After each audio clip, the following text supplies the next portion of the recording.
Hey guys, Rad Performance. So today we got some more stuff for the Audi A4. Basically anything with paddle shifters this can apply to. I didn't get the one with the adhesive. I got the one that it has this little screw-in design, and we're going to use these little screws to mount them on our existing paddle shifters inside the car. So guys, right off the bat, installation is super easy. It's on this side. You just have to get that started in there, and then you use the little tool that they give you, and it actually goes in pretty easy. It only takes a few minutes.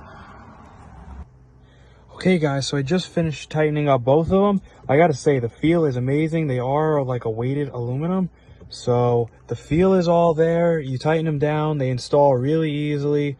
They do not feel flimsy at all. They're really high quality. For $30 on eBay, you can't get better than this, I gotta say. And it does look pretty nice inside the car. Alrighty, leave a comment if you want to know more about the product. Give me a like, comment, anything, subscribe. Helps us out. Just thank you guys, and I'll see you in the next one.